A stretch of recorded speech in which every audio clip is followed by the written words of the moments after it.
আসসালামু আলাইকুম, কেমন আছেন? সবাইকে আমন্ত্রণ জানাচ্ছি বিন মিশালের সঙ্গে। প্রিয় দর্শক, আগামী 3 দিন যারা দেশে আসা যাওয়া করবেন অথবা দেশ থেকে যারা বিশ্বের বিভিন্ন দেশে যাবেন, তাদের জন্য শাহজালাল আন্তর্জাতিক বিমানবন্দর থেকে একটা বিশেষ বার্তা দিয়েছে, যেখানে উল্লেখ করা হচ্ছে 5 থেকে 7 মে পর্যন্ত প্রতিদিন গড়ে 3 ঘন্টা করে ফ্লাইট উঠানামা বন্ধ থাকবে শাহজালাল আন্তর্জাতিক বিমানবন্দরে। রক্ষণাবেক্ষণের জন্যই এই সিদ্ধান্ত নিয়েছে বিমানবন্দর কর্তৃপক্ষ। শাহজালাল আন্তর্জাতিক বিমানবন্দরের ব্যবস্থাপনা নির্বাহী পরিচালক গ্রুপ ক্যাপ্টেন কামরুল ইসলাম তিনি এই বিষয়টি নিশ্চিত করেছেন এবং বাংলাদেশের সবগুলো গণমাধ্যমে খবর প্রকাশিত হয়েছে। রক্ষণাবেক্ষণের জন্য প্রতিদিন মধ্যরাতেই 3 ঘন্টা বিমান চলাচল বন্ধ থাকবে, আর এটি সময় হলো 5 থেকে 7 মে, টোটাল 3 দিন। 5 থেকে 7 মে টোটাল 3 দিন।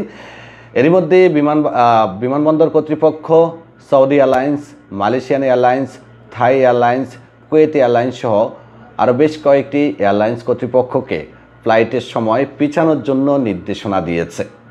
এতে আপনি যদি এই তারিখগুলোতে টিকিট কেটে থাকেন, তাহলে আপনার ফ্লাইটের সময়সূচি এদিক সেদিক হতে পারে।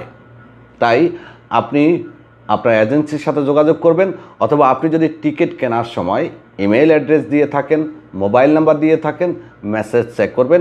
আপনার ফ্লাইটের শিডিউল পরিবর্তন হলে এয়ারলাইন্স কর্তৃপক্ষ আপনাকে বিষয়টি নিশ্চিত করবে, অথবা আপনি যে এজেন্সির মাধ্যমে টিকিট কেটেছেন তাদের সাথে যোগাযোগ করে আপনার ফ্লাইটের শিডিউল পরিবর্তন হচ্ছে কিনা সেটি জেনে নেওয়ার চেষ্টা করবেন, কিংবা আপনি যে এয়ারলাইন্সে যাবেন সেই এয়ারলাইন্সের ওয়েবসাইটে প্রবেশ করে টিকিট নাম্বার দিয়ে আপনি চেক করে নিতে পারবেন আপনার টাইম শিডিউল ঠিক আছে কিনা। আবারও বলছি, প্রতিদিন গড়ে 3 ঘন্টা করে 3 দিন, 5 থেকে 7 মে পর্যন্ত।